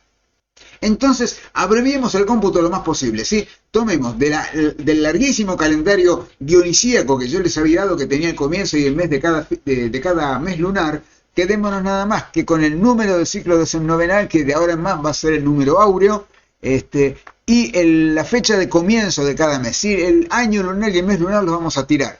Y concentrémonos para esta parte exclusivamente en el mes de enero, o sea, únicamente miremos las lunaciones que empiezan en enero, ¿sí? Habrán notado que en el año 3 del cómputo alejandrino había una lunación que empezaba el 1 de enero, así que por esa razón al número de oro 3 le corresponde el 1 de enero. Olvidémonos de los años, ¿sí? Quedemos nada más que con el día y el mes también, quitémoslo porque es todo enero, ¿sí? En esta tablita hemos reducido todo el calendario de Dionisio a solamente las 19 lunas que empiezan en enero. Así que tenemos estos números de oro y estas fechas. Así que achiquemos, ¿sí? Y nos queda nada más que el número de oro y el día, porque ya sabemos que estamos hablando de enero. Y si lo ordenamos cronológicamente, ¿sí? Nos queda en el día 1 el número de oro 3, como les había contado, y en el día 3 el número 11 y en el 2 nada. El cómputo, tal como estaba cuando lo creó Teófilo y después lo tomó Dionisio y lo llevó al calendario juliano, no había ninguna luna nueva en 2 de enero. Entonces, si ordenamos la tabla por día e introducimos huecos en los días en los que no hay ninguna luna, nos queda esto, que es básicamente el calendario perpetuo que conoció la cristiandad hasta a partir del año 1000 y pico hasta el 1582. Este calendario, además de tener los números de oro que corresponden a las lunaciones que comienzan en cada uno de los 19 años, además tiene unas letras que ahora les voy a pasar a explicar. Entonces, esto es así. En esta tabla, que la saqué del libro francés de Nicolas Bion, que es muy bueno, es muy elemental, o sea, en ciertas cosas las pasa muy por encima, pero es muy lindo libro, y que tiene la ventaja de que tiene muchas tablas, incluyendo una tabla de meses lunares que no se encuentra en ningún otro lado, aunque no tan lindas como las que yo les mostré en la clase de hoy. El hombre tuvo la bondad de poner una primera fila con el día del mes tal como lo conocemos, ¿sí? 1 de enero, 2 de enero, 3 de enero hasta 31. Los romanos no tenían eso. Los romanos contaban con el estúpido sistema de las calendas, las nonas y los idus. Esto es así. Los últimos días de enero los contaban como cuántos días faltaba para que comenzara el 1 de febrero, la calenda de febrero. Entonces el 31 de enero, que dice prid, es el pridie calendae februarius o algo así, perdónenme, mi latín es muy tosco. O sea, la víspera de las calendas de febrero. Y el día anterior no era el segundo día antes de la víspera, era el tercero ante calendas februari, porque los romanos contaban inclusivamente. Entonces decían, hoy es 30 de enero, ¿cuántos faltan para las calendas de febrero? Y 30, 31 y 1, 3 días. Así contaban los romanos, acostúmbrense. Y el día anterior, el 29, era el cuarto antes de las calendas, y así, hasta llegar a un día que variaba según si el mes fuera de 30 o 31. En el mes de 31 caía en el día 13, que era el idus, y si el mes era de 30 van a ver que cae en el día 15.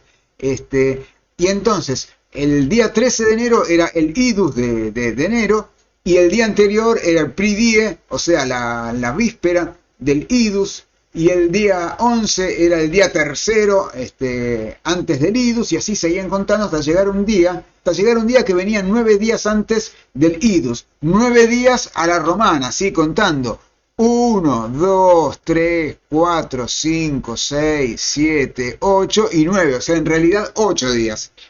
Pero ese día se llamaba nonae justamente porque era el 9º día antes del idus. Entonces contaban días que faltaban para llegar al idus hasta llegar al 5 de enero, en cuyo caso ese día decían que es la nona de enero, y a partir de ahí para atrás era la víspera de la nona de enero, el día 3 antes de las nona, el cuarto, y bueno, finalmente cuando llegaba el 1 era la calenda. Este sistema absurdo lo mantuvieron los romanos por muchísimo tiempo, y vamos a ver, les voy a mostrar calendarios del año 1480 y pico, que seguían manteniendo ese sistema, y de hecho creo que la iglesia hasta el día de hoy lo sigue haciendo en los documentos oficiales, en las bulas, se siguen fechando tantos días antes de la calenda de tal mes. Entonces, tiene esta primera columna que es moderna, ¿sí? Esto es ahistórica, por así decirlo. En la segunda columna, que es el día de los meses, tal como los contaban los romanos, la tercera, que es el número de oro, y las letras dominicales, que es un invento muy lindo que permitía saber qué día de la semana era. Esto es así. El año tiene 365 días, el año común, que son 54 semanas y un día. Por lo tanto, si habrán notado que el 1 de enero de este año, 2023, empezó en domingo, como el 2023 no es un año bisiesto, tiene 365 días, y por lo tanto el 1 de enero del 2024 va a caer en lunes, ¿sí? Y el del 2025 debería caer en martes si no fuera que el 2024 es bisiesto, y entonces va a caer miércoles, porque tiene un día de más.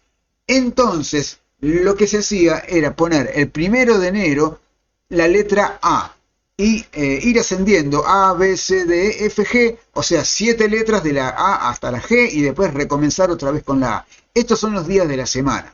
Entonces, en este año 2023, como el 1 de enero es domingo, y como el 1 de enero siempre tiene por definición la letra dominical A, eso quiere decir que este año la letra A es el domingo, y la B es el lunes, y la C es el martes, y así sucesivamente. Así que el año que viene, que les dije que va a comenzar en día lunes, la letra dominical va a ser la G, ¿sí? la G va a ser el domingo y la A va a ser el lunes. Por lo tanto, el año que empieza en día A va a empezar el lunes. Este era un mecanismo muy simple, después se lo voy a mostrar con mejores ejemplos, pero un mecanismo muy interesante. ¿Y cómo funcionaba esto? Bueno, había que dividir el año juliano por 28 y el resto nos da el día dentro de este ciclo de 28 años. ¿Por qué 28? Porque son los 7 días de la semana.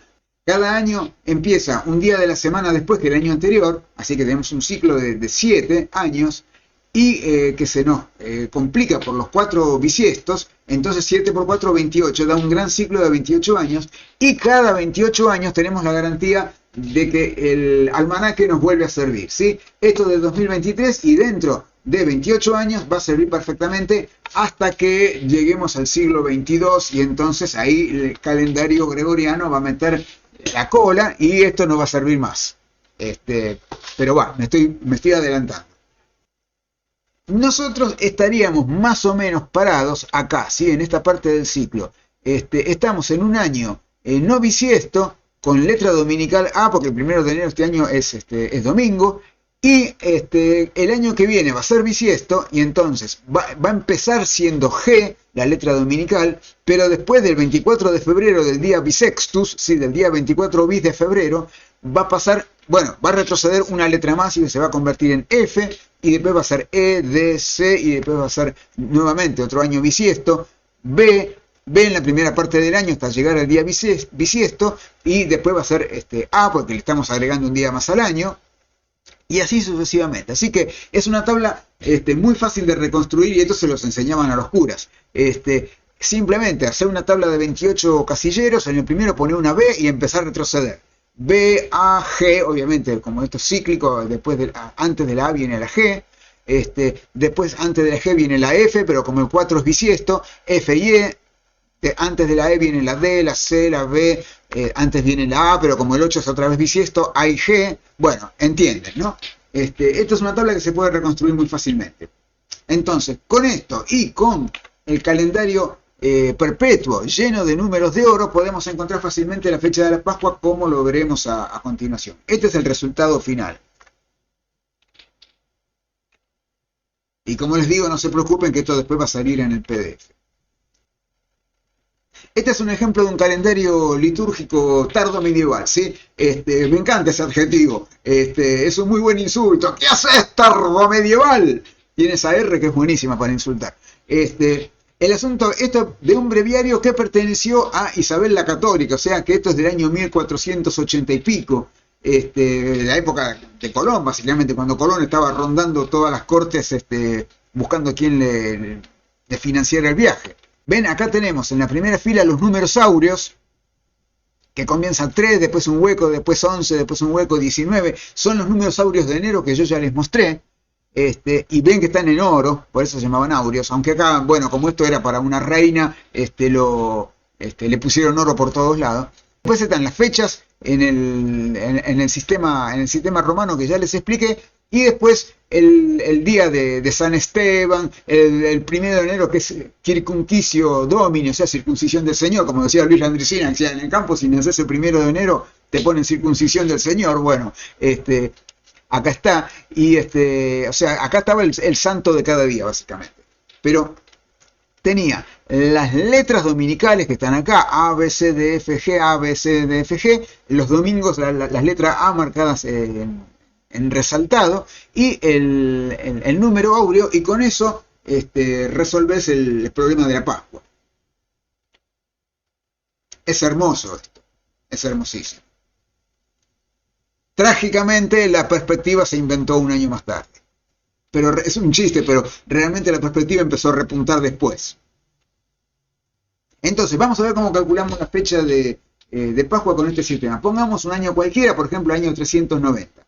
Bueno, ¿se acuerdan de Dionisio? Para tener el número áureo, hacemos 390 más 1, porque hay que contar los años desde la concepción de Cristo. Hay que contar los años desde la concepción de Cristo, por lo tanto hay que sumarle 1 al año desde la encarnación, al anno domini. Dividimos por 19, obtenemos el resto y nos da 11, así que este es el número áureo del año 390, 11. Después, para saber el número dentro del ciclo solar, ¿por qué ciclo solar? Porque los romanos llamaban 10 solis al domingo. ¿Sí? Este ciclo de 28 años que les mostré se llama ciclo solar. Los romanos llamaban 10 solis al domingo, y eso se mantiene, por ejemplo, en inglés con Sunday y en alemán con Sonntag, ¿sí? Día del sol. Dividimos el 390 por 28 y nos da el resto 26, que es el número dentro del ciclo solar.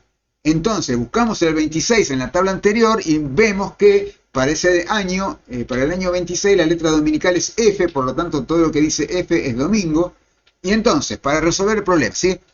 Buscamos el número áureo 11 entre los términos neomeniales, que son el 8 de marzo como muy temprano y el 5 de abril como muy tarde, como ya lo recontra expliqué, y encontramos que cae el 2 de abril, ¿sí? Acá está el número 11, el número áureo 11 en el 2 de abril. Así que esta es la neomenia pascual de este año 390. Lo que sigue es llegar a la luna 14, o sea que tenemos que contar 14 días de manera inclusiva, o sea, en realidad 13. Entonces, como marca el número áureo 11, este es el día 1 de la lunación pascual, entonces este día 2 va a ser el 1, 2, 3, 4, 5, 6, 7, 8, 9, 10, 11, 12, 13 y 14, ¿sí? El día 14 días más tarde, contados a la romana, el día 14 de la lunación, es el 15 de abril. Y esa es la luna 14 del mes del Nisan cristiano de este año. Pero cae un día G, ¿sí? Y habíamos dicho que la letra dominical era la F. Entonces hay que esperar, hay que seguir contando hasta llegar a la siguiente letra dominical F, y vemos que cae el 21 de abril, y esa es la fecha de la Pascua del año 390, el 21 de abril. Y si entramos a esta página, que después les voy a dejar el link en la descripción del video, ya se los mostré la vez pasada para la Pascua judía, el calculador de fechas de Pascua. Vemos que para la Julian Reckoning, para el cálculo, el cómputo juliano, la luna 14 cae el 15 de abril, como les mostré, y el domingo de Pascua es el 21 de abril. Probemos con nuestro año 2023. Advertencia, advertencia. Esto no va a dar el resultado correcto porque nosotros no tenemos más ni el cómputo juliano ni siquiera el calendario juliano, ¿sí? Estamos totalmente corridos del calendario juliano. Pero bueno, dada esa pequeña advertencia, veamos cómo sería. De hecho, cómo van a computar la Pascua los cristianos de Oriente, que todavía mantienen el cómputo juliano. Tomamos el anno domini 2023 más 1, dividimos por 19, nos da el resto 10, así que este año tiene número áureo 10. 2023 dividido por 28, para saber el día en el ciclo solar, da resto 7, así que este es el año 7 dentro del ciclo solar. Vamos a la tablita y nos dice que la letra dominical es B. Y acá me van a saltar y decir, no, ¿cómo? Pará, no habíamos quedado que el 1 de enero de este año fue domingo. La letra dominical tiene que ser A, no B. Sí, pero este no es el calendario juliano, este es el gregoriano. Este es el gregoriano. Quedémonos con la letra B que dijimos. Entonces buscamos entre los términos neomeniales, o sea, a partir del 5 de marzo, el número áureo 10 y lo encontramos acá en el 14 de marzo. Así que esa es la neomenia pascual de este año para el cómputo juliano, ¿sí? Avanzamos 14 días en forma inclusiva a partir del 14 de marzo y llegamos a que la luna 14, el 14 de Nisan cristiano de este año, cae el 27 de marzo, que tiene letra dominical B. Justo tiene la letra dominical B, o sea que justo cae en domingo. ¿Se acuerdan que este año también tiene letra dominical B dentro del cómputo juliano? Por lo tanto, está prohibidísimo festejar la Pascua, porque como ya les expliqué extensísimamente con las razones que da Teófilo, y hay que esperar una semana al 3 de abril, al siguiente domingo, 3 de abril, que es el domingo de Pascua. 3 de abril del calendario juliano, que no es nuestro 3 de abril, ¿sí? Porque nosotros ya tenemos 13 días de adelanto con respecto al viejo calendario juliano, después de tantos siglos, y para nosotros esa fecha va a ser el 16 de abril, y ese es el día en que van a festejar la Pascua, por ejemplo, los cristianos ortodoxos.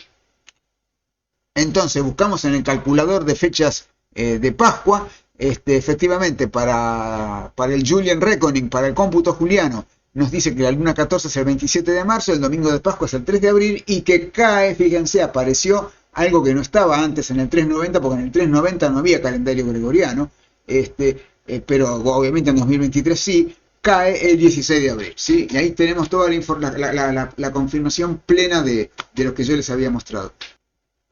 Así que, como les decía, esto fue la forma definitiva que tomó el cómputo juliano, así se fosilizó más o menos hacia el año 1000 y quedó así fijo e inamovible. Y ahora les voy a mostrar cómo reconstruían esta tabla, porque es una tabla bastante extensa, ¿sí?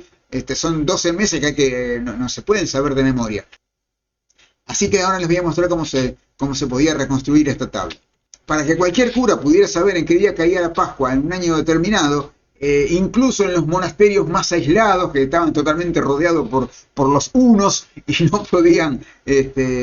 podían comunicarse con otros monasterios para saber, digamos, para estar seguros si estábamos festejando en el día correcto, se inventaron estos versitos que los curas antes se aprendían de memoria, que están en lo que dicen que es un pésimo latín tardo medieval, y que traducidos en lenguaje moderno sería más o menos así, ¿sí? El número áureo 3 hay que ponerlo 1 de enero, como ya vimos. Cada número siguiente debe acceder al anterior por 8, desechando 19 tan a menudo como al sumar 8 hace que el número lo exceda, o sea, el módulo. Y dice que si al desechar 19 el número siguiente da menor que el anterior, lo cual es más o menos lo lógico, debe ser puesto inmediatamente después si hay una vacante entre medio. Pero si da superior al número anterior, debe quedar un hueco entre ellos. Ahora, hay 12 excepciones a esta regla, y esto ya parezco Ned Flanders con si es dulce y es clarillo, seguro que es juguillo. En el 2 y 3 de febrero hay que meter los 3 números estos sin interrupción. El 4 de abril van estos 4 números áureos sin ninguna vacante entre medio. Lo mismo el 2 de junio, lo mismo el 1 de agosto. Esto era complicadísimo, pero bueno. Fíjense qué triste que es todo esto, ¿sí? De tener unos algoritmos totalmente modernos, un método totalmente matemático, llegamos a esto, a tener que aprendernos de memoria todo este choclo en latín para poder reconstruir la tablita. Esto es tristísimo y bueno, esto explica cómo en realidad la Edad Oscura fue bastante más tardía de lo que uno piensa. En los primeros siglos de la Edad Media había muchas más luces de las que hubo después. Entonces llegamos por fin al momento de ver qué tan bueno es el cómputo cristiano antiguo, ¿sí? Teníamos, como ya les mostré al comienzo, cuando hablábamos de Teófilo, un total de 6.939,75 días en el ciclo metónico, por lo cual si dividimos por 19 nos da 365 días y cuarto, lo cual no sorprende a nadie porque justamente estuvimos engordando todos esos meses lunares con días bisiestos, ¿se acuerdan? Metimos los bisiestos para eso, para que nos dieran 365 días y cuarto y no 365, lo cual sería espantoso. Un mes lunar promedio de 6.939,75 dividido 235 que da 29,53085 días, que es un periodo lunar bastante bueno. O sea que es exactamente igual que el ciclo calípico, como ya se los anticipé al comienzo de la charla. En el ciclo decemnovenal hay, como vimos, 6.939 días y 18 horas, que son los 3/4 de día, pero en realidad 235 lunaciones ocupan 6.939 días, 16 horas 31 minutos. Así que tenemos 1 horita y media de retraso de los ciclos lunares por ciclo metónico, cada 19 años, con lo cual las lunaciones, al cabo de 308,5 años, se ocurren casi un día antes de lo que marca el ciclo. Este es el error del cómputo juliano. Pero es muy poquito error, y como ven, en la época en que esto se inventó, en la época del Concilio de Nicea y los siglos subsiguientes, este cómputo era muy, muy bueno. Tenía un año de 365 días y cuartos, que es mejor que el del cómputo judío. Tenía un mes lunar que no es tan bueno como el del cómputo judío, pero era lo suficientemente bueno para la época. Y, digamos, se fue estropeando con el correr de los siglos, pero al comienzo era buenísimo. Así que bueno, estos problemitas los veremos en el video que viene. Y para terminar, veamos un algoritmo moderno para calcular la Pascua juliana. Esto sacado del fabuloso Astronomical Algorithms de Jan Meus, que es el libro que tienen que leer si algún día quieren hacer algún cálculo astronómico, lo van a encontrar ahí. Entonces, Meus nos hace calcular todos estos números A, B, C, D, F, G, que son en la gran mayoría son módulos, o sea, el resto entero de una división, y salvo el F, que es el quotient, el cociente entero. Tomamos el anno domini A mayúscula, lo dividimos por 4 y el resto nos da el numerito A, que obviamente es el número que ocupa el año dentro del ciclo juliano. Lo dividimos por 7 y el resto es el número B, que obviamente tiene que ver con el día de la semana en que comienza el año. Dividimos el año por 19 y nos da algo relacionado con el número áureo. En realidad, para que dé el número, eso nos va a dar un número que es el número áureo menos 1. Como esto es un algoritmo, no interesa que estos números A, B y C tengan una correspondencia con, digamos, con elementos del cálculo manual de la Pascua. Esto es un cálculo automático. Calculamos el número D como 19 veces C más 15 dividido por 30 y el resto nos da el número D. Calculamos E haciendo 2 por A más 4 por B menos D más 34, sumamos todo, dividimos por 7 y el resto nos dice el número E. Y para los últimos dos números hacemos D más E más 114 dividido 131. El cociente entero es el número F y el resto es el número G. El número F es el primer resultado, el mes de la Pascua. Y el número G es el segundo, porque G más 1 es el día de la Pascua. Probémoslo para el año 525, que ya lo habíamos hecho, ¿sí? Dividimos 525 por 4, da resto 1, dividido 7 da resto 0, dividido 19 da resto 12, 19 por 12 más 15, dividido 30 da resto 3, 2 por 1 más 4 por 0, que es B, menos 3, que es D, más 34, todo eso sumado, dividido por 7 da resto 5, que es el número E. Entonces, haciendo D más E más 114, sumamos todo, dividimos por 31, da resto 3, o sea que la Pascua cae en marzo. Y haciendo este 3 más 5 más 114, sumamos todo, dividimos por 31, da resto 29, y por lo tanto la Pascua cae en el día 29 más 1, 30 de marzo. Y con esto está resuelto el problema. Y antes de irnos, hablemos un poquito del ciclo juliano. Ustedes vieron cómo fuimos pasando de ciclos de 19 años a ciclos que tenían un múltiplo de 19 años como 95, que no es un verdadero ciclo, pero era lo que se acostumbraba a calcular en esa época, ya 95 años por vez, hasta que Victorio I y después Beda se dieron cuenta de que si multiplicamos los 19 años del ciclo decemnovenal por los 4 por 7, 28 años del ciclo solar, nos queda el gran ciclo de 532 años. Bueno, a esto le faltaba solamente meter las indicciones, que era un número necesario, como les digo, para datar los documentos oficiales de la época de Constantino en adelante, y entonces multiplicando los 532 por los 15 de las indicciones, nos quedaba un enorme ciclo de 7.980 años.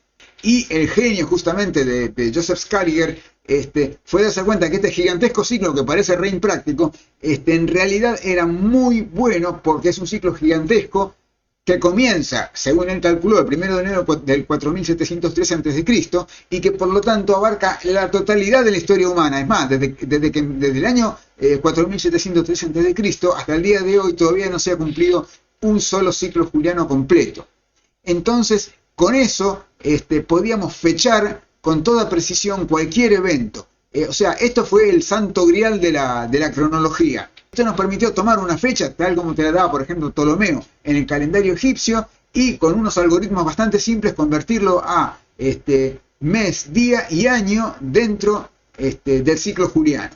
¿Por qué juliano? Bueno, en algunos lugares van a encontrar que esto es porque el padre de José Scaliger se llamaba Julio, lo cual es cierto, pero no tiene nada que ver con esto. Esto lo llamó juliano porque su ciclo estaba basado en el año juliano. Scaliger vivió en la época en que justamente vieron que murió en 1609, cuando ya estaba instaurado el calendario gregoriano en los países católicos, pero él era protestante, él era el protestante más protestón de todos, y se opuso toda su vida al calendario gregoriano, con justas razones. Realmente a mí también me molesta haber abandonado el calendario juliano, porque como les digo siempre, el calendario no es para saber en qué día empieza la primavera, eso no importa, eso lo sacás de una efeméride, lo calculás de 1000 maneras, lo podés observar directamente viendo atrás de qué arbolito sale el sol en el día de hoy. Así lo hacen hasta las tribus más primitivas. Realmente para lo que sirve el calendario es para hacer cálculos de cronología, sirve para resolver problemas administrativos del tipo de, por ejemplo, tenés un impuesto que vos tenés que pagar cada 3 meses. Pero resulta que, según los registros, hace 1587 días que no pagás el impuesto. ¿Cómo calculamos cuántos trimestres debés? Este es el tipo de cálculos que se arruina, que se complica muchísimo cuando metemos al calendario juliano y empezamos a quitar bisiestos cada 100 años, como lo hace el calendario gregoriano. Así que por esas excelentes razones es que Scaliger se oponía, y realmente casi que yo también me opongo. Después, en el siglo XIX, John Herschel tuvo la idea de sacarse de todo el aparato de fechas julianas y directamente contar los días desde el 1 de enero del 4703 a.C. Así que hoy, viernes 24 de marzo a las 20, que es la hora que estoy grabando esto, la fecha juliana es 2.460.028,3333, ¿sí? Porque modernamente lo contamos en el meridiano de Greenwich. O sea, hacemos empezar el primer día del ciclo juliano, el 1 de enero del 4703 a.C., al mediodía de Greenwich, que es como lo usan los astrónomos. Y con esto damos por terminado el larguísimo video de hoy, y les dejo la bibliografía. El libro que más consulté para esto, por lo menos para la primera versión, después tuve que ampliarlo muchísimo, fue La historia del calendario romano de François Blondel. Yo siempre digo Nicolás. Yo dije Nicolás Bion. Bueno, donde dije Bion, tomen Blondel. Se me confunden los dos. Son de la misma época. Y también el compendio metódico y claro de cómputo eclesiástico del padre Pedro del Río. El problema es que ambos, digamos, te lo explican con una perspectiva tardomedieval, ¿sí? Todos te explican el calendario perpetuo. Y nadie te cuenta de cómo era el cómputo antes que eso, que era mucho mejor, mucho más matemático, de lo que se convirtió después. Lo mismo el 9º tomo del excelente compendio matemático del padre Vicente Tosca, que es una colección, creo que son 10 o más tomos, donde trata absolutamente toda la matemática y sus aplicaciones, tal como era en el comienzo del siglo XVIII, cuando se escribió, y es un gran libro de consulta, yo lo he consultado muchas veces. Lo mismo que, bueno, el Le Nombre d'Or de W. E. Van Wyck, que es un libro excelente, ahí les dejo los links para todos. Y este librazo, que se escribió en 1982 para el año, no se escribió, digamos, son trabajos que se presentaron en disertaciones en unas jornadas que se hicieron en 1981, si no me equivoco, para preparar el jubileo de los 400 años del calendario de la Reforma Gregoriana en 1982. Esto lo organizó el Vaticano y el libro lo publicó el Vaticano y lo tienen acá en formato digital y es excelente. Pero, ojo, después les voy a mostrar en la clase que viene algunas cositas que están mal en el libro ese. Por ejemplo, que toman mal el intervalo entre equinoccios de marzo, dicen que son 365,2422 días, cuando son 365,2424. Y eso hay un montón de libros, de textos, libros científicos, digamos, lo más serio que podés pedir, que lo tienen mal. Lo tienen mal. Y la traducción inglesa del Tratado de Veda de Tempore Ratione, no, de Temporum Ratione, está mal esto. No importa. No importa un carajo. Y la traducción inglesa del Tratado de Veda de Temporum Ratione, siempre lo escribo mal yo, que es The Reckoning of Time, traducido por Faith Wallis. De estos no le dejo link porque sería piratería, pero lo pueden encontrar, ya saben dónde, en ese sitio ruso donde se consiguen libros científicos. Después cualquier cosa me preguntan. Y se termina. En el próximo lunes veremos el último capítulo de esta saga, que será la Reforma Gregoriana. Espero que les haya gustado, espero no haberlos aburrido demasiado. Sé que esto va a ser larguísimo, no me imagino cuánto va a medir este video cuando lo termine de editar. Y nos veremos el próximo lunes. Muchas gracias.